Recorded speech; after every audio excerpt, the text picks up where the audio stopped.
हाँ जी, a very good morning students. Today we will discuss applications of biotechnology. ठीक है, कल ਆਪਾਂ ਕੀਤਾ ਸੀ बेटा चैप्टर प्रोसेसेस ऑफ बायोटेक्नोलॉजी, है ना, कि कैसे प्रोसेस करते हैं हम बायोटेक्नोलॉजी को. आज का है एप्लीकेशंस ऑफ बायोटेक्नोलॉजी. आज का क्या है?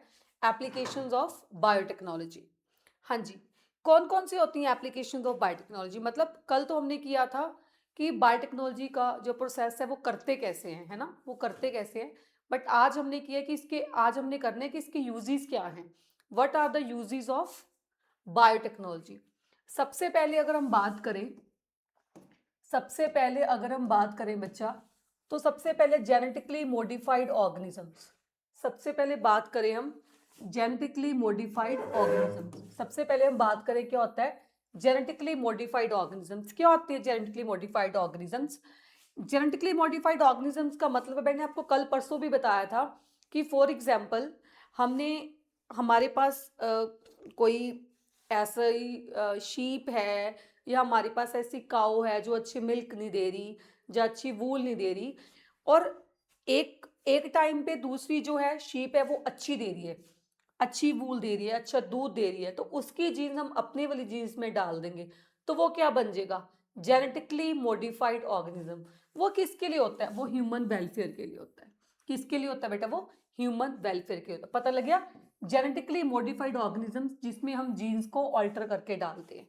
ठीक है, इसको जीन्स को हम अपना जीन ऑफ इंटरेस्ट डालते हैं जो हम चाहते हैं. अगर हम वूल चाहते हैं तो वैसी जीन डाल देंगे, अगर हम दूध चाहते हैं तो वैसी जीन डाल देंगे, अगर कोई मेडिसिन चाहते हैं तो वैसी जीन डाल देंगे. तो वो क्या बन जाता है? Genetically modified organism. अब थोड़ी हिस्ट्री की बात कर लेते हैं. हिस्ट्री का क्या है बेटा?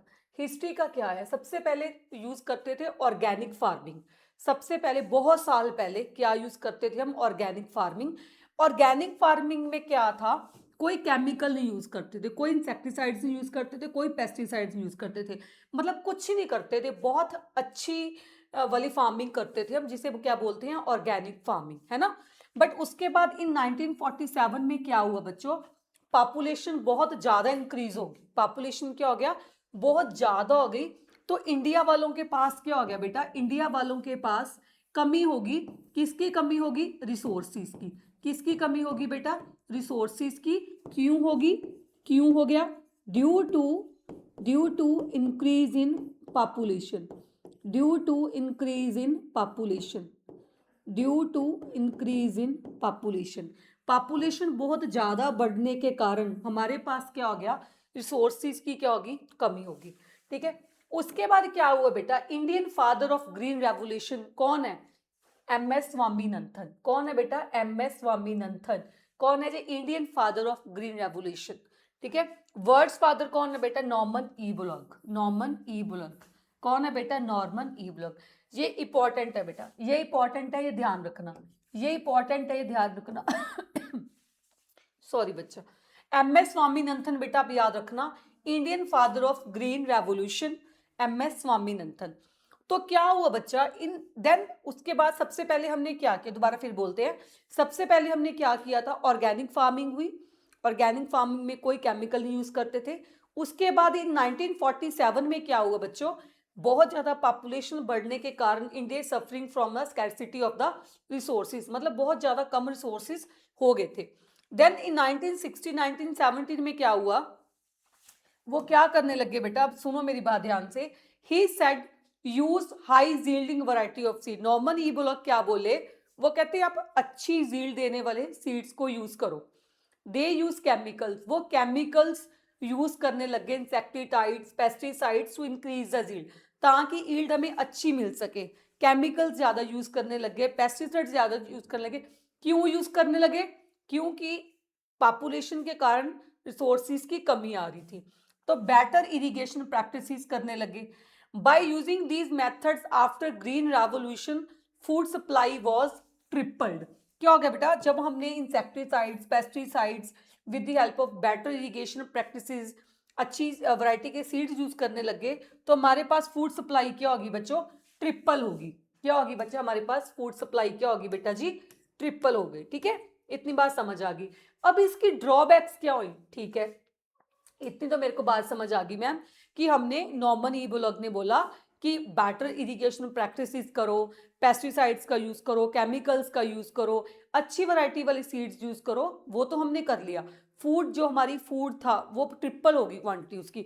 बट देखो अगर हम कुछ गलत यूज करते हैं तो उसके साइड इफेक्ट्स भी तो होंगे ना, है ना। फॉर एग्जाम्पल हम बोल रहे हैं कि हमें भूख लगी है, ठीक है, हम बोल रहे हैं कि हमें भूख लगी है।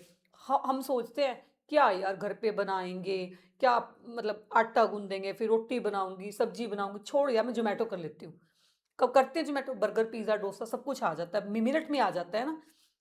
तो क्या हो गया, ठीक है, आ तो जल्दी गया, हमारा पेट भी भर गया, पर ड्रॉबैक क्या होगी, एक तो पैसे वेस्ट, एक वो क्या था अनहेल्दी। दोनों चीजें होगी ना। आप बोलोगे मैम हमने हेल्दी ऑर्डर किया था, हेल्दी हमने ऑर्डर करना ही नहीं होता। अगर हमने हेल्दी खाना होता तो हम घर पे ही बना के खाते बच्चों, ठीक है। तो क्या हो गया, वो उसके साइड इफेक्ट्स हो गए ना। क्या, एक तो पैसे का वेस्ट हो गया, एक हमने अनहेल्दी खाया, इन अनहाइजीनिक कंडीशंस में बना होगा। वैसे फूड तो ट्रिपल्ड होगी थी, बट कुछ ड्रॉबैक्स थी। ड्रॉबैक्स क्या थी बेटा, soil become fertile, infertile. Soil क्या होगी थी बेटा, इनफर्टाइल हो चुकी थी, क्योंकि ज्यादा केमिकल्स की यूज करने की वजह से सोइल क्या होगी बेटा, infertile. Food cycle, food web was finished. Food cycle क्या हो गया था, फूड वेब क्या हो गया था, फिनिश हो गया था, क्योंकि केमिकल्स की वजह से सारे मर रहे थे, ठीक है। बायोमैग्निफिकेशन, ये भी बताऊंगी क्या होता है बायोमैग्निफिकेशन, स्टार्ट हुई थी, आगे बताती हूँ। Then there is a rise of biotechnology. फिर क्या आया बेटा, फिर किसका यूज आया, बायोटेक्नोलॉजी का यूज आया। क्या यूज आया बेटा, बायोटेक्नोलॉजी का यूज आया। बायोटेक्नोलॉजी क्या होती है, मैंने आपको कल भी बताया। बायोटेक्नोलॉजी क्या होते हैं, जब हम अपने जीन की इंटरेस्ट किसी होस्ट में डालते हैं। क्यों डालते हैं भाई, अच्छे प्रोडक्ट लेने के लिए डालते हैं, with the help of biotechnology, ठीक है। तो वो क्या बन जाता है, रिकॉम्बिनेंट डीएनए वगैरह हम बनाते हैं इसमें, ठीक है। सबसे पहले बायोटेक्नोलॉजी का एग्रीकल्चर में क्या यूज है, सबसे पहले बायोटेक्नोलॉजी का एग्रीकल्चर में क्या यूज है बच्चों, सबसे पहले क्या है, गोल्डन राइस। सबसे पहले क्या है बच्चों, गोल्डन राइस। सबसे पहले क्या है बच्चों, गोल्डन राइस, ठीक है। सबसे पहले क्या है, गोल्डन राइस, ठीक है जी। गोल्डन राइस क्या है बेटा, एक ट्रांसजेनिक वैरायटी है, इसका नाम ओराइजा सटाइवा। क्या है बेटा, ओराइजा सटाइवा। क्या है बेटा, ओराइजा सटाइवा, ठीक है। ये गोल्डन राइस क्या है बेटा, ट्रांसजेनिक वैरायटी है। गोल्डन राइस क्या है बेटा, ये ट्रांसजेनिक वैरायटी, ठीक है। इसमें क्या क्या होता है मेन, इसमें मेन क्या क्या होता है, contain beta carotene and vitamin A. क्या होता है बेटा इसमें, beta carotene and vitamin A. ये क्वेश्चन आपको एज सच फ्रेम होगा, ये आपको क्वेश्चन एज सच फ्रेम होगा कि गोल्डन राइस में होता क्या है। अभी मैं आपको हिस्ट्री भी बताती हूँ इसकी, कि गोल्डन राइस में क्या होता है। गोल्डन राइस में क्या होता है, गोल्डन राइस में एक तो होता है बीटा कैरोटीन, एक तो होता है बीटा कैरोटीन, एक क्या होता है विटामिन ए, विटामिन ए, ठीक है। अब क्या है देखो बेटा, गोल्डन राइस बने कैसे, गोल्डन राइस बने कैसे, सुन लो पहले, नोट्स की तरफ बाद में देखेंगे। सबसे पहले हमने क्या किया, हमने लिए डैफोडिल फ्लावर्स। हमने क्या लिए, डैफोडिल फ्लावर लिए, ठीक है जी। हमने डैफोडिल फ्लावर ले लिए। उसके बाद मैंने उसमें से क्या निकाली, बीटा कैरोटीन की जीन निकाल ली। मैंने डैफोडिल फ्लावर लिए, उसमें से मैंने क्या की बेटा, बीटा कैरोटीन जीन उसमें से मैंने आइसोलेट कर ली। फिर मैंने यूज किया टीआई प्लाज्मिड। तो टीआई प्लाज्मिड में मैंने अपनी बीटा कैरोटीन जीन क्या कर दी, इंसर्ट कर दी। चलो मैं ना आपको एक स्लाइड लेके बताती हूँ, चलो एक खाली स्लाइड लेके बताती हूँ मैं, चलो यहाँ पे करते हैं। हाँ जी बच्चा, अब ध्यान से सुनना, ठीक है। हमने कैसे बनाए, हमने गोल्डन राइस कैसे बनाए, सुनो मेरी बात। हमने गोल्डन राइस कैसे बनाए, सबसे पहले मैंने क्या लिया, डैफोडिल फ्लावर। क्या लिया बच्चों, मैंने एक डैफोडिल फ्लावर लिया। क्या लिया मैंने, एक डैफोडिल फ्लावर। जब मैंने डैफोडिल फ्लावर लिया तो उसकी मैंने क्या कर ली, उसकी मैंने क्या कर ली, isolate, isolate beta carotene gene.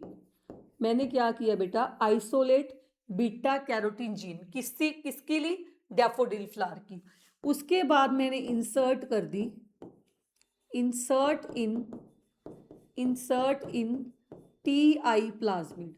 कहाँ पे इंसर्ट कर दी बेटा मैंने, इनसाइड टीआई प्लाज्मिड। कैसे? ये देखो, मैंने बीटा कैरोटीन जीन ली, तो मैंने कहाँ पे कर दी बेटा, मैंने कहाँ पे कर दी, इसमें इंसर्ट कर दी, इसमें इंसर्ट कर दी। ये है मेरा जीन ऑफ इंटरेस्ट, ये मेरा क्या है, प्लाज्मिड। ये कौन सा प्लाज्मिड है मेरा, टीआई प्लाज्मिड। ठीक है, तो मैंने इसको कहाँ पे कर दी, इसकी मैं क्या कर दी, मैंने इसकी ट्रांसफॉर्मेशन, इसकी मैंने क्या कर दी बेटा, ट्रांसफॉर्मेशन। होस्ट में ये डाल दिया, होस्ट में मैंने ये डाल दिया, होस्ट में मैंने ये, होस्ट में मैंने ये डाल दिया।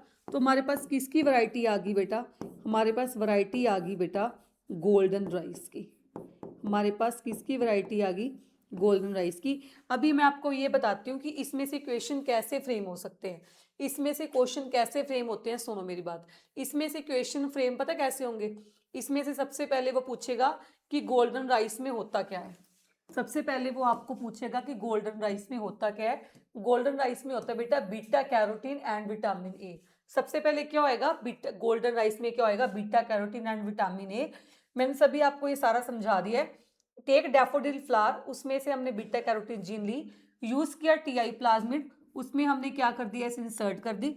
उसके बाद मैंने क्या किया, ट्रांसफॉर्मेशन किया, insert into the stain of rice, किसी राइस में वो जीन डाल दी, तो क्या बन गए बेटा, तो क्या बन गई हमारे पास, फॉर्मेशन ऑफ गोल्डन राइस।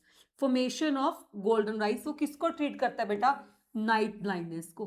किसको कॉज, किसको ठीक करता है बेटा, नाइट ब्लाइंडनेस को ठीक करता है वो। ठीक है, गोल्डन राइस, ये कलर है गोल्डन का क्यों आता है, due to the deposition of beta carotene, due to the deposition of beta carotene. ठीक है बेटा, आई थिंक आपको गोल्डन राइस का समझ आया होगा। कौन कौन से गोल्डन राइस में से क्वेश्चन फ्रेम होंगे। फर्स्ट क्वेश्चन हम कहां से लेते हैं, डैफोडिल फ्लावर से।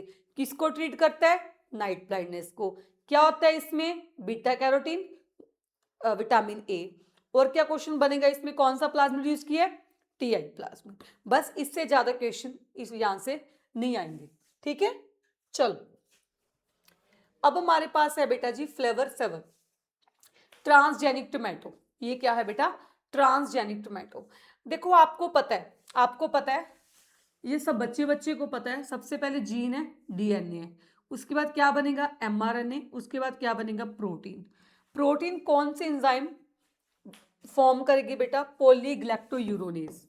कौन सी एंजाइम बेटा, पॉलीग्लैक्टोयूरोनेज, ये एंजाइम फॉर्म करेगी बेटा। ठीक है, सबसे पहले डीएनए, डीएनए के बाद क्या बना, एमआरएनए, एमआरएनए के बाद क्या बना, प्रोटीन। प्रोटीन ने क्या एंजाइम फॉर्म कर दी बेटा, कौन सी, पॉलीग्लैक्टोयूरोनेज। कौन सी एंजाइम फॉर्म करती बेटा, पॉलीग्लैक्टोयूरोनेज। कौन सी एंजाइम बेटा, polygalacturonase. This enzyme is responsible for the softening of tomato. ये एंजाइम क्या करती है बेटा, ये एंजाइम क्या करती है, टोमेटो को क्या करती है, सॉफ्ट कर देती है। क्या करती है बेटा ये एंजाइम, टोमेटो को सॉफ्ट कर देती है। अगर इस एंजाइम को ब्लॉक कर दें हम, तो एंजाइम तो टोमेटो क्या बिल्कुल नहीं गलेगा, है ना। ये एंजाइम पॉलीग्लैक्टोयूरोनेज क्या करती है बेटा, पॉलीग्लैक्टोयूरोनेज क्या करती है, पॉलीग्लैक्टोयूरोनेज टोमेटो को क्या कर देती है, बिल्कुल सॉफ्ट कर देती है। क्या कर देती है, बिल्कुल सॉफ्ट कर देती है। क्यों क्यों क्यों कर देती है बिल्कुल सॉफ्ट, क्यों कर देते, क्योंकि पॉलीग्लैक्टोयूरोनेज का काम क्या, यही काम है उसको सॉफ्ट करना। अब हम इसको कैसे ब्लॉक करेंगे, इस एंजाइम को कैसे ब्लॉक करेंगे ताकि हमारी टोमेटो की अच्छी शेल्फ लाइफ हो सके, टोमेटो की अच्छी शेल्फ लाइफ हो सके। हम उसका क्या करेंगे, हमारे पास क्या है, दो स्ट्रैंड्स होते हैं। ठीक है, हमारे पास क्या होते हैं, दो स्ट्रैंड्स होते हैं। एक तो होता है सेंस स्ट्रैंड, एक होता है बेटा हमारे पास एंटी सेंस स्ट्रैंड। एक क्या होता है, सेंस स्ट्रैंड, एक होता है एंटी सेंस स्ट्रैंड। ठीक है, थ्रू बायोटेक्नोलॉजी हम ये वाले एंजाइम क्या कर देंगे बेटा, ब्लॉक कर देंगे। Through biotechnology we will block this enzyme. कैसे करेंगे, सुनो मेरी बात, सुनो मेरी बात, कैसे करेंगे। देखो हमने क्या किया बेटा, एक सेंस स्ट्रैंड है, एक एंटी सेंस स्ट्रैंड है। हमेशा एमआरएनए किनसे किनसे बनती है बेटा, सेंस स्ट्रैंड से बनती है। हमेशा हमेशा एमआरएनए किससे बनती है, हमेशा किससे बनती है बेटा, हमेशा एमआरएनए किससे बनता है, हमेशा सेंस स्ट्रैंड से बनता है। किससे बनता है, सेंस स्ट्रैंड से। ठीक है, अभी ट्रांसलेशन हो गया तो प्रोटीन एक सिंगल स्टैंड में आ गया, प्रोटीन क्या आ गया, एक सिंगल स्टैंड में आ गया, ठीक है।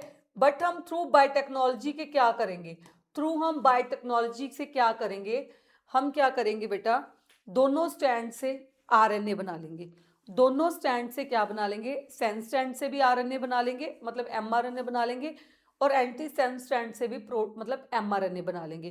तो एमआरएनए क्या हो गया, डबल स्टैंडर्ड। कभी भी वो प्रोटीन फॉर्म नहीं करेगा, अगर प्रोटीन फॉर्म नहीं करेगा तो एंजाइम कैसे बनेगी, तो प्रोटीन ही बनेगा तो पॉलीग्लैक्टोयूरेनेज भी एंजाइम क्या होगी बेटा, ब्लॉक होगी। तो ऐसे हम अपने टोमेटो को सॉफ्ट करने से बचा सकते हैं। कैसे बचाया, थ्रू बायोटेक्नोलॉजी से बचाया। क्या किया, पॉलीग्लैक्टोयूरेनेज को ब्लॉक कर दिया, उसको आने नहीं दिया। कैसे किया, दोनों स्टैंड्स के अगेंस्ट क्या बना दिए, आरएनए बना दिए। तो कभी भी वो फिर प्रोटीन नहीं बनेगा दोनों स्टैंड से, तो प्रोटीन नहीं बनेगा तो एंजाइम कैसे एक्सप्रेस होगी। ठीक है बच्चों, चलो हाँ जी बेटा नेक्स्ट। अब है बेटा बीटी कॉटन। अब क्या है बेटा, बीटी कॉटन। बीटी कॉटन क्या है, BT plants, BT pest resistant bio insecticides, bio pesticide, insect resistant और इंसेक्टिसाइडल प्लांट्स होते हैं बेटा। अब ये कॉटन वॉलवॉर्म एक इंसेक्ट है, कॉटन वॉलवॉर्म, ठीक है। ये डिस्ट्रॉय कर देता है इसकी कॉटन वॉल्स को, और इसकी क्या हो जाती है बेटा, डिक्रीज ईल्ड इसकी क्या हो जाती है, डिक्रीज हो जाती है, ठीक है। तो हमारे पास एक बैक्टीरिया है बैसिलस थ्रोजेनेसिस, हमारे पास एक बैक्टीरिया है बैसिलस थ्रोजेनेसिस। सुनो हम कैसे करते हैं, सुनो ध्यान से। हमारे पास एक बैक्टीरिया है बैसिलस थ्रोजेनेसिस, ठीक है। कौन सा बैक्टीरिया बच्चों, बैसिलस थ्रोजेनेसिस। उसके पास एक जीन है, कौन सी जीन है बच्चों, क्राइजीन। उसके पास कौन सी जीन है, क्राइजीन। और क्राइजीन क्या फॉर्म करता है बेटा, क्राई प्रोटीन। क्राइजीन क्या फॉर्म करता है बेटा, क्राई प्रोटीन। सबसे पहले मैंने आपको क्या बताया, मेरे पास एक बैक्टीरिया है, मेरे पास एक बैक्टीरिया है, कौन सा, बीटी मतलब बैसिलस थ्रोजेनेसिस। कौन सा, बैसिलस थ्रोजेनेसिस। उसके पास कौन सी जीन है, क्राइजीन। उसके पास कौन सी जीन है, क्राइजीन। क्राइजीन क्या फॉर्म करती है, क्राई प्रोटीन। क्राइजीन कौन सी जीन फॉर्म करती है, क्राई प्रोटीन, ठीक है। क्राई प्रोटीन, ठीक है। क्राई प्रोटीन वो क्या होती है बेटा, वो प्रेजेंट होता है एज ए, मतलब एक्टिव नहीं होती, वो इनएक्टिव टॉक्सिन में प्रेजेंट की फॉर्म में होती है। वो प्रेजेंट तो होता है क्राई प्रोटीन, बट कौन सी फॉर्म में बेटा, इनएक्टिव फॉर्म में प्रेजेंट होता है, ठीक है। ये डू नॉट किल बैक्टीरिया, ठीक है, ये do not kill bacteria. But जैसे ही वॉलवॉर्म आता है, उस फसल को खाता है, वो जाके एक्टिव हो जाती है, उसके गट में जाके एल्कलाइन पीएच पे क्या हो जाती है बेटा, गट पे जाके एक्टिव हो जाता है। वहां पे क्या बन जाते हैं, उसके पोर्स बन जाते हैं मिड गिट में, और वो जो वॉलवॉर्म खाने आया है वो क्या हो जाएगा, वो मर जाएगा। नहीं समझ आया, दोबारा बोल रही हूँ। हमारे पास बैसिलस थ्रोजेनेसिस एक बैक्टीरिया है, हमारे पास एक बैसिलस थ्रोजेनेसिस बैक्टीरिया है। उसके पास है जीन क्राइजीन, और क्राइजीन फॉर्म क्या करती है, क्राई प्रोटीन। क्राइजीन क्या फॉर्म करती है बेटा, क्राई प्रोटीन। क्या फॉर्म करती है, क्राई प्रोटीन, जो कि इनएक्टिव फॉर्म में प्रेजेंट है, जो कि इनएक्टिव फॉर्म में प्रेजेंट है, ठीक है। वो इनएक्टिव फॉर्म में प्रेजेंट है, जिसे बोलते हैं प्रोटोटॉक्सिन। जिसे क्या बोलते हैं, प्रोटोटॉक्सिन। जैसे ही उसको कोई इंसेक्ट खाने आएगा तो वो एक क्या होगा, उसकी उसके गट में जाके क्या हो जाएगा, वो एक्टिव हो जाएगा इन द एल्कलाइन पीएच में। वो जानवर के अंदर, मतलब जो इंसेक्ट है उसके अंदर क्या पोर्स कर देगा, क्रिएट पोर्स। अगर उसके गले में पोर्स हो गए तो वो इंसान, मतलब वो इंसेक्ट है क्या होएगा, वो मर जाएगा। ठीक है बेटा, समझ आ गया। ऐसे ही वो हमारी फसल फिर बच जाएगी। देखो H2 enters inside the insect, cell swells and burst, insect die of the starvation। ऐसे हमने फसल को अपनी को बचाया। किसने बचाया, बैक्टीरिया ने बचाया। कौन से ने, बैसिलस थ्रोजेनेसिस। उसके अंदर क्या था, क्राइजीन। क्राइजीन ने क्या बनाया, क्राई प्रोटीन। क्राई प्रोटीन क्या था, इनएक्टिव फॉर्म में। जैसे इंसेक्ट ने खाया तो क्या हो गया, एल्कलाइन पीएच के अंदर एक्टिव। तो उसके अंदर क्या पोर्स हो गए, क्या हो गया, क्रिएट, पोर्स क्रिएट हो गए उसके अंदर। जैसे ही पोर्स क्रिएट हो गए तो उसके पानी अंदर चला गया तो वो मर गया। ऐसे हमारी फसल बच गई। ठीक है, ये देखो सारा समझाया हुआ मैंने आपको, एक बार फिर बता देती हूँ।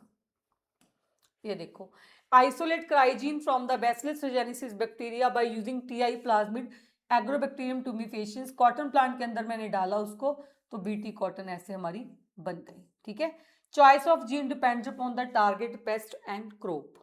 अब देखो बेटा, अब देखो क्या है, अभी कॉटन वॉल्वॉर्म एंड कोरन बोरर, इनके पास कौन कौन सी जीन्स हैं? कॉटन वॉल्वॉर्म एंड कोरन बोरर, इसके पास कौन कौन सी जीन है? कैसे याद रखोगे? Cry one, cry one, cry two. ठीक है, क्राई वन, क्राई टू, इससे पहले क्या आता है? One, cry one, cry one, cry one के बाद क्या है? Cry two. अभी कैसे याद रखोगे? ए बी तो दोनों में लगाना ही लगाना है। ठीक है, अभी ए सी किस में आएगा? Cotton, cotton, cotton, cotton, cotton में क्या पहनते हैं हम?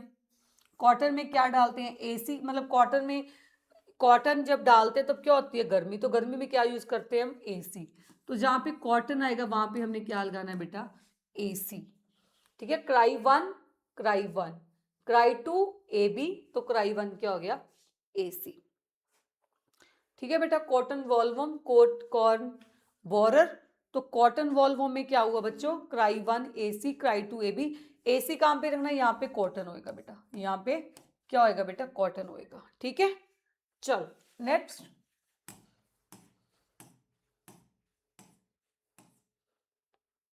हाँ जी, वही सेम प्रोसेस भी फिर बता देती हूँ आपको। Paste, paste resistant, paste resistant. हाँ जी बेटा, एक तंबाकू प्लांट है, तंबाकू प्लांट्स की रूट्स को कौन इन्फेक्ट करता है? एक नेमाटोड है। प्लांट, तंबाकू प्लांट, एक तंबाकू प्लांट है। क्या है बेटा? एक तंबाकू प्लांट है। कौन है बेटा?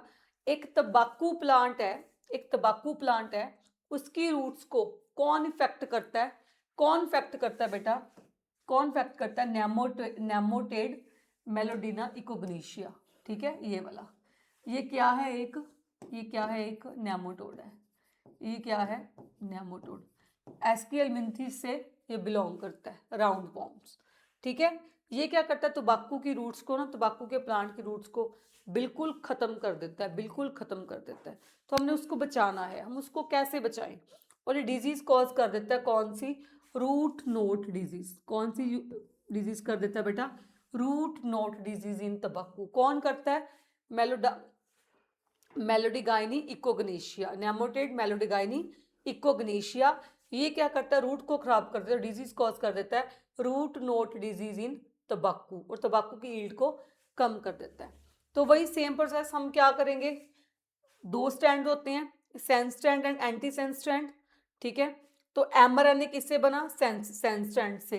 और क्या बन गया? प्रोटीन। प्रोटीन ने क्या किया? This protein helps in the feeding and the growth of nematode. तो मैं इस प्रोटीन को स्टॉप करना चाहती हूँ, तो इस प्रोटीन को मैं क्या करना चाहती हूँ? स्टॉप करना चाहती हूँ, ताकि हमारा जो तंबाकू का प्लांट है वो खराब ना हो, है ना। तो मैं क्या करूंगी? तो मैं क्या करूंगी? मोस्ट इंपॉर्टेंट क्वेश्चन, उसके साथ मैं डील करूंगी आरएनए इंटरफेरेंस, जिसे बोलते हैं आरएनएआई, और क्या करूंगी? एमआरएनए साइलेंसिंग, और क्या कर, उसे क्या बोलते हैं? Antisense RNA technology. क्या बोलते हैं बेटा इसे? RNA interference, RNAi, mRNA silencing, antisense RNA technology. हम क्या करेंगे? ये किस में प्रेजेंट होता है? प्रेजेंट इन ऑल यूकैरियोट्स में प्रेजेंट होता है। किसके लिए प्रेजेंट होता है बेटा? For natural cellular defence mechanism. किसके लिए बेटा? नेचुरल सेलुलर डिफेंस मैकेनिज्म के लिए होता है, for natural cellular defence mechanism के लिए होता है। हम कैसे करेंगे? हम क्या करेंगे? डबल स्टैंडर्ड आरएनए बना देंगे। डबल स्टैंडर्ड आरएनए से कभी भी प्रोटीन नहीं बनता। अगर प्रोटीन ही नहीं बनेगा तो वो अपने आप को कैसे एक्सप्रेस करेंगे, और वो तंबाकू की जो फसल है उसको कैसे खराब करेंगे, है ना। चलो, हाँ जी, नेक्स्ट। नेक्स्ट है बेटा बायोटेक्नोलॉजी इन मेडिसिन। नेक्स्ट है बेटा बायोटेक्नोलॉजी इन मेडिसिन। नेक्स्ट टॉपिक है हमारा बायोटेक्नोलॉजी इन मेडिसिन। हाँ जी, नेक्स्ट है बेटा बायोटेक्नोलॉजी इन मेडिसिन। ठीक है बेटा, अभी क्या है इसका? बायोटेक्नोलॉजी इन मेडिसिन में क्या है? हमने एग्रीकल्चर में तो देख लिया कि एग्रीकल्चर में बायोटेक्नोलॉजी का क्या यूज था। हमने वहाँ पे देखा कि फ्लेवर सेवर टमाटो की हम सॉफ्टनिंग को बंद कर रहे हैं, मतलब कि टमाटो की शेल्फ लाइफ को बढ़ा रहे हैं, ठीक है। सेकंड हमने क्या किया, बीटी कॉटन का हमने यूज़ किया, बीटी क्रॉप्स का हमने बीटी क्रॉप्स बनाई with the help of bacillus रेजेंसिस बैक्टीरिया। उसके बाद हमने गोल्डन राइस बनाए है ना, जिसमें बीटा कैरोटीन और विटामिन ए था। अब मेडिसिन में क्या यूज़ है बायोटेक्नोलॉजी का। चलो हमने क्या बनाया बेटा, आर्टिफिशियल इंसुलिन बनाया। अब ये क्वेश्चन ये रेज होता है कि इंसुलिन होता क्या है ना। क्वेश्चन ये रेज होता है कि इंसुलिन होता क्या है। इंसुलिन क्या होता है बच्चों, इंसुलिन होता है which increases the which decreases the blood sugar. क्या होता है बेटा, विच डिक्रीजेस द ब्लड शुगर।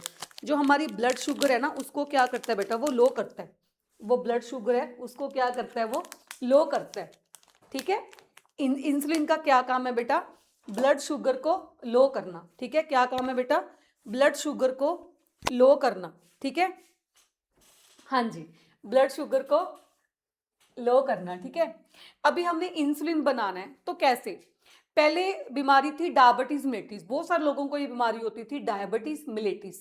क्यों, उसमें क्या था, इंसुलिन की कमी हो जाती थी, ठीक है। तो हमने क्या किया बेटा, हमने पिग से, काओ से, उनके पैनिक्रियास से हमने इंसुलिन आइसोलेट करना शुरू कर दिया, ठीक है। हमने क्या किया, पिग लिया, काऊ लिया, उनके पैनिक्रियास में से हमने क्या निकालना शुरू कर दिया, इंसुलिन। हमने क्या निकालना शुरू कर दिया बेटा, हमने क्या निकालना शुरू कर दिया, इंसुलिन। तो नाम क्या दिया हमने, पिगुलिन। अगर हमने पिग से इंसुलिन निकाला तो हमने क्या नेम दे दिया, पिगुलिन। क्या नेम दे दिया बेटा, पिगुलिन, ठीक है।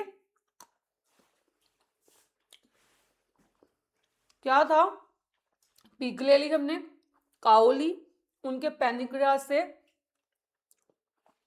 इंसुलिन आइसोलेट किया और उनका नाम रख दिया पिगुलिन। बट इसमें क्या था, they cause allergy, they cause allergy. ये क्या कॉज करता था, एलर्जी। ये क्या कॉज करता था, एलर्जी कॉज करता था। ये क्या कॉज करता था, एलर्जी कॉज करता था। फिर हमने ऑरल इंसुलिन देना शुरू कर दिया। क्या किया हमने, ऑरल इंसुलिन देना शुरू कर दिया। बट इंसुलिन ना स्टोमक में डाइजेस्ट हो जाता था। क्यों, क्योंकि उसकी प्रोटीनिशियस नेचर थी। आपको पता है कि प्रोटीन्स की डाइजेशन हमारे पेट में होती है ना, तो वो पहले डाइजेस्ट हो जाता था पेट में, जहां तक उसको पहुंचना था उसको मिलता ही नहीं था। इसलिए हमने ऑरल इंसुलिन को क्या किया, अवॉइड किया। फिर हमने किया क्या भाई, इंसुलिन को कैसे बनाया, देखो काओ से बनाया, पिग से बनाया, वो तो एलर्जी कॉज कर रहा था। फिर हमने ऑरल इंसुलिन देने का ट्राई किया, वो पेट में डाइजेस्ट हो जाता था। फिर किया क्या हमने, चलो अभी बताती हूँ क्या किया। हाँ जी, देखो बच्चों, हमने क्या किया, इंसुलिन जीन निकाली। कहां से निकाली, इंसुलिन जीन निकाली हमने। कहां से निकाली बच्चों, हमने इंसुलिन जीन कहां से निकाली, हाँ जी, कहां से निकाली हमने insulin gene, beta cells of pancreas से। कहां से निकाली, बीटा सेल्स ऑफ पैनिक्रियास से, बीटा सेल्स ऑफ पैनिक्रियास से निकाली। तो वो क्या था हमारा, इनएक्टिव फॉर्म में था। वो क्या था बेटा, हमारा इनएक्टिव फॉर्म में था। नहीं समझ आया, अभी बताती हूँ, दोबारा बताती हूँ। हमने क्या किया, हमने क्या किया बेटा, बेटा सॉरी वो मक्खी तंग कर रही है ना, हमने कुछ करे, मक्खी तंग कर रही है, ठीक है। अब बोलोगे पता नहीं क्यों बीच में डिस्टर्बेंस क्यों हो रही है। हाँ जी, वेट अ मिनट बेटा, वेट अ मिनट।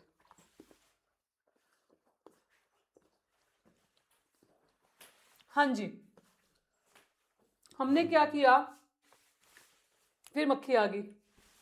सर इसको बाहर निकालो आप।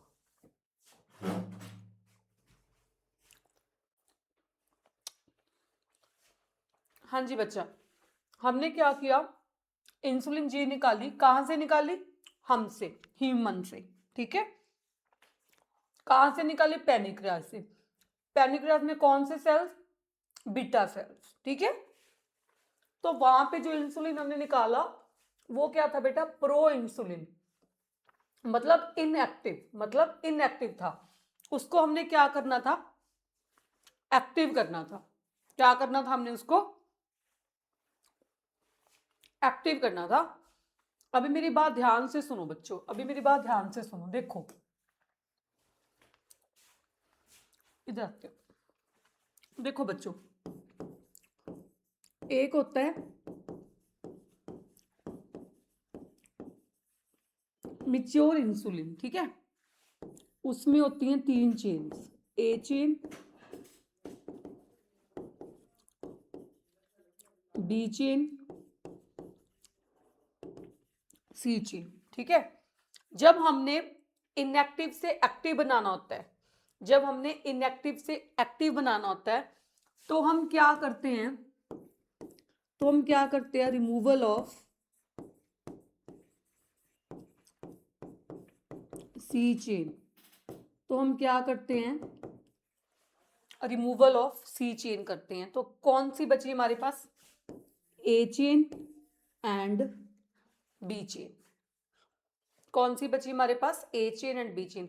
तो हमने क्या किया, जब हमारी बॉडी में से, बॉडी के पैनिक्रियाज में से, पैनिक्रियाज के बीटा सेल्स में से हमने इंसुलिन निकाला, वो था इनएक्टिव। तो इनएक्टिव था बट उसको हमने एक्टिव करना था।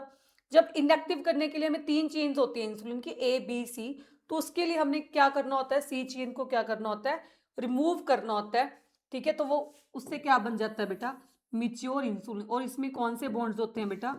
सल्फाइड बॉन्ड्स होते हैं। कौन से बॉन्ड्स होते हैं बेटा? सल्फाइड बॉन्ड्स होते हैं। मिच्योर इंसुलिन क्या बन जाता है बेटा वहां पे, वो मिच्योर इंसुलिन। कैसे? सी चेन करते हैं हम इसको रिमूव, ठीक है। चलो,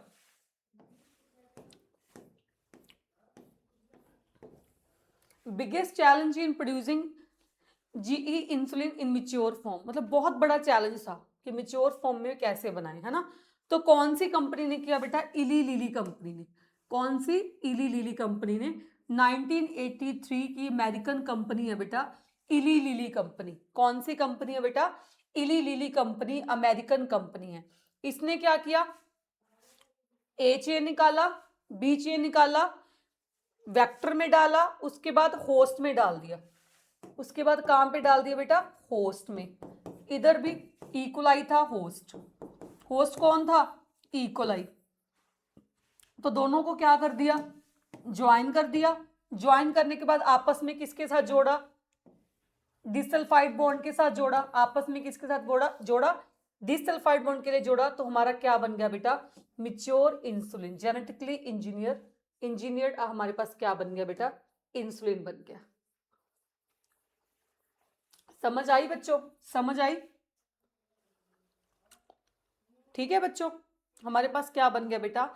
जेनेटिकली इंजीनियर्ड इंसुलिन। दोबारा फिर रिपीट कर रही हूं मैं, कैसे किया हमने। सबसे पहले इंसुलिन बनाया। इंसुलिन का काम क्या है?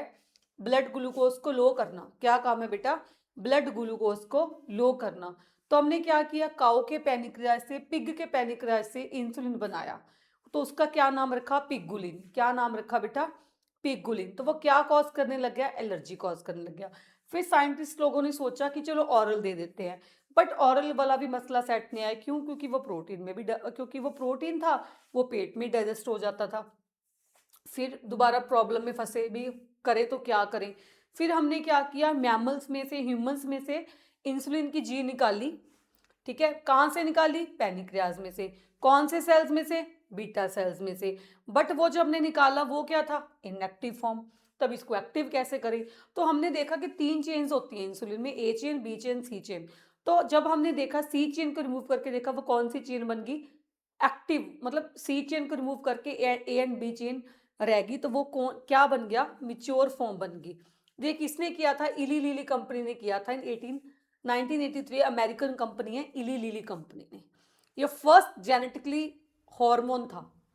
क्वेश्चन आएगा, क्वेश्चन फ्रेम होगा बेटा, ये क्वेश्चन फ्रेम होगा आपको। कौन सा हमने बायोटेक्नोलॉजी का सबसे पहले हार्मोन कौन सा था? फर्स्ट जेनेटिकली हार्मोन कौन सा था? इंसुलिन। ठीक है बेटा, कितना था बेटा, कौन सा था? चलो नेक्स्ट है जीन थेरेपी। नेक्स्ट है बेटा जी जीन थेरेपी। जीन थेरेपी का क्या है बेटा? सुनो, जीन थेरेपी का मतलब क्या होता है? ये बड़ी गंभीर वाला टॉपिक है, ये थोड़ा सा ध्यान से सुनना। In 1990, 4 years old girl suffering from ADA, that is adenosine deaminase enzyme deficiency, क्या हुआ बेटा? सुनो मेरी बात। 4 साल की लड़की थी, 4 साल की लड़की थी बेटा। उसके पास एक एंजाइम की कमी थी, उसके पास एक एंजाइम की कमी थी। कौन सी? एडीए। 4 ईयर की लड़की थी, उसके पास बेटा एक एंजाइम की कमी थी। कौन सी एंजाइम? एडीए। ठीक है, ये एडीए किसके लिए काम आती है बेटा? एडीए हमें क्या देती है बेटा? इम्यूनिटी। एडीए हमें क्या देती है? इम्यूनिटी। अगर हमारी बॉडी में एडीए नहीं होगा तो हमें इम्यूनिटी नहीं मिल सकती। अगर हमें इम्यूनिटी नहीं मिलेगी तो हम क्या होंगे? जल्दी बीमार। अगर हम जल्दी बीमार होंगे तो हमारे इन सीवियर केसेस में क्या हो सकती है बेटा? डेथ भी हो सकती है ना। तो एक 4 साल की लड़की थी, 4 साल की लड़की थी जिसके पास कमी थी। किसकी कमी थी? एडी एंजाइम की। एडी एंजाइम क्या होता है बेटा? Adenosine deaminase enzyme. ठीक है, ये किसके लिए काम आती है? ये हमें क्या देती है? इम्यूनिटी। तो अगर if there is a deficiency of ADA तो हमें कौन सी डिजीज होती है बेटा? स्किड। कौन सी डिजीज होती है बेटा? SCID. Several combine amino deficiency. Severe combine amino deficiency क्यों होती है बेटा? ये क्यों होती है? Due to lack of due to lack of due to lack of AD enzyme. Due to lack of AD enzyme कौन सी डिजीज होती है हमें बेटा? SCID. SCID SCID several combine amino deficiency syndrome. इतना समझ आ गया? चल, नेक्स्ट है बेटा, इसका ट्रीटमेंट क्या हो सकता है? इसका ट्रीटमेंट क्या हो सकता है? Enzyme replacement therapy. हम क्या कर दें? एडी एंजाइम को रिप्लेस कर दें, मतलब इंजेक्शन के थ्रू लगा दें। ठीक है, चलो हो गया। नेक्स्ट क्या है? Bone marrow transplant. यहाँ पे आरबीसी डब्ल्यूबीसी ब्लड प्लेट्स बनती हैं, वही रिमूव कर दें, बोन मैरो नया डाल दें। ठीक है, next, both these methods are not completely cure. ये दोनों मेथड्स कंप्लीटली क्योर नहीं है, वो तो दोबारा फिर खराब हो सकती है, दोबारा फिर रेड बोन मैरो खराब हो सकता है ना। तो जीन थेरेपी, नेक्स्ट है जीन थेरेपी। जीन थेरेपी में क्या था बच्चों? Lymphocytes take out from the patients blood. मतलब हमने क्या किया जीन थेरेपी में? हमने क्या किया?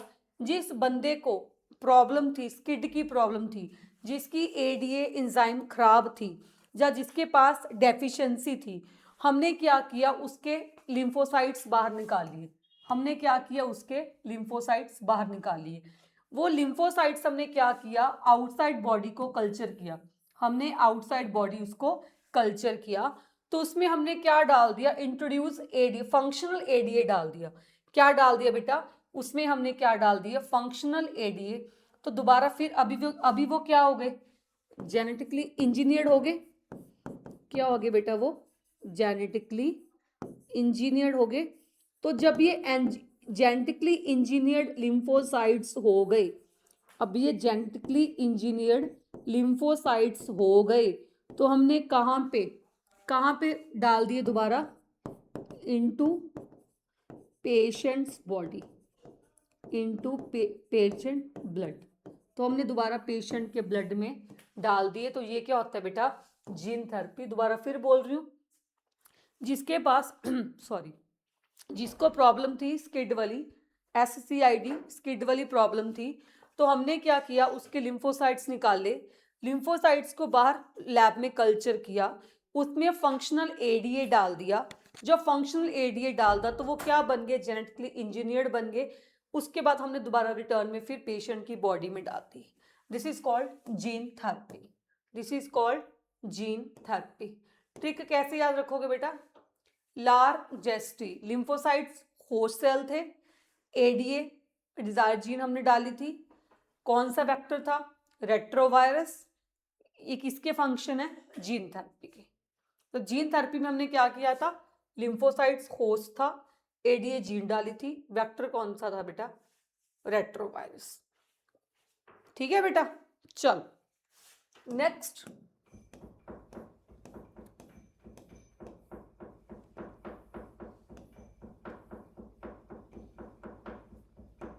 हाँ जी, अब इसका बेटा परमानेंट क्योर कौन सा है? अगर इसको हम अगर हमें पता लग गया अर्ली एम्ब्रॉनिक स्टेजेस में, हमें पता लग जाए, अगर हमें अर्ली एम्ब्रॉनिक स्टेजेस में पता चल जाए, अगर हमें इसका एम्ब्रॉनिक अर्ली स्टेजेस में पता चल जाए, एम्ब्रॉनिक स्टेजेस में पता चल जाए, तो हम इसका क्योर कर सकते हैं। तो इसका हम क्या कर सकते हैं बेटा, परमानेंट क्योर कर सकते हैं। कब, जब हमें अर्ली स्टेजेस पे पता चल जाए तो हम इसका क्योर कर सकते हैं, वरना इसका क्योर कोई ज़्यादा खास है नहीं बेटा। अब है मोलिकुलर डायग्नोसिस। अब क्या है बेटा, मोलिकुलर डायग्नोसिस। अब पीसीआर है, एलाइजा है, रिकॉम्बिनेंट डीएनए टेक्नोलॉजी है, ये कुछ टेक्निक्स हैं जो हेल्प करती हैं इन अर्ली डायग्नोसिस में। पीसीआर का बताया था मैंने, polymerase chain reaction, ELISA enzyme linked amino sorbent, ऐसे रिकॉम्बिनेंट डीएनए टेक्नोलॉजी, कुछ ऐसी टेक्निक्स हैं जो हमें किसी भी बीमारी को अर्ली डायग्नोसिस करने में हेल्प करती हैं। ठीक है, अब नेक्स्ट है ऑटो रेडियोग्राफी। नेक्स्ट क्या है बेटा, ऑटो रेडियोग्राफी। नेक्स्ट क्या है हमारा, ऑटो रेडियोग्राफी। नेक्स्ट क्या है हमारा, ऑटो रेडियोग्राफी। चलो जी, ऑटो रेडियोग्राफी में हमने क्या करना है बेटा, ऑटो रेडियोग्राफी में हमने क्या करना है, सुनो मेरी बात ध्यान से। हमने एक प्रोब लिया, हमने क्या लिया बेटा, ऑटो रेडियोग्राफी में हमने क्या लिया, एक प्रोब ले लिया, रेडियो एक्टिव मटीरियल होता है प्रोब, वो हमने ले लिया। ठीक है, सिंगल स्ट्रैंडेड डीएनए लिया कॉम्प्लीमेंट्री टू द जीन। ठीक है, रेडियो एक्टिव मटीरियल लिया नॉर्मल जीन का कॉम्प्लीमेंट्री। ठीक है, उसके साथ हमने देखो फर्स्ट केस में क्या किया, हमने नॉर्मल जीन इसमें सैंपल में लोड कर दी, विदाउट म्यूटेशन जीन है। देखो अभी समझाती हूँ, हमने ये वाली नॉर्मल जीन है, जो नॉर्मल जीन है, इसमें हमने सैंपल में क्या कर दी, लोड कर दी। अब मैं ऑटो रेडियोग्राफी का बता रही हूँ मैं क्या होता है। ये सैंपल है हमारा, इसमें मैंने नॉर्मल जीन ले ली विदाउट म्यूटेशन, सैंपल में लोड कर दी। ठीक है, फिर उसके बाद मैंने क्या किया, इसी जीन के कॉम्प्लीमेंट्री मैंने प्रोब डाल दिया, साथ में रेडियो एक्टिव मटीरियल लगा दिया। तो both these stand join together, दोनों क्या हो गए बेटा, ज्वाइन टुगेदर हो गए। क्यों, क्योंकि हमने क्या डाला था बेटा जी, कॉम्प्लीमेंट्री डाला था। क्यों दोनों ज्वाइन कर गए, क्योंकि हमने क्या डाला था बेटा, कॉम्प्लीमेंट्री डाला था। ठीक है, ये हो गया। This appears on the photographic film after x-ray, जब हम एक्सरे डालेंगे तो एक फिल्म सी बन जाएगी। Due to the complementary probe attached with the normal gene, ये कॉम्प्लीमेंट्री था, इसी वजह से वो नॉर्मल जीन के साथ क्या हो गए, अटैच हो गए। अगर म्यूटेटेड जीन होती, हम लोड करते सैंपल में, वो कभी भी नॉर्मल जीन के साथ क्या होता, कभी भी कंबाइन नहीं कर पाता। क्यों, क्योंकि उसमें क्या थी, म्यूटेशन थी। Mutated gene can never bind, mutated gene can never bind, तो वो प्रोब के साथ कभी भी बाइंड नहीं करती। ठीक है, इस वे से हम क्या पता करा सकते हैं, ऑटो रेडियोग्राफ से हम पता करा सकते हैं कि कौन सी जीन म्यूटेटेड है, कौन सी जीन म्यूटेटेड नहीं है। Do not appear on the film, वो अभी जब दोनों ने ज्वाइन ही नहीं किया तो दोनों की फिल्म नहीं बनी। अगर फिल्म नहीं बनी, इसका मतलब क्या है, हमारी जीन में कोई प्रॉब्लम है, जिसकी वजह से वो नॉर्मल जीन के साथ क्या नहीं कर पाई, कॉम्प्लीमेंट्री नहीं कर पाई। ठीक है बच्चों, थैंक यू सो मच, बाकी कल करते हैं बेटा, थैंक यू।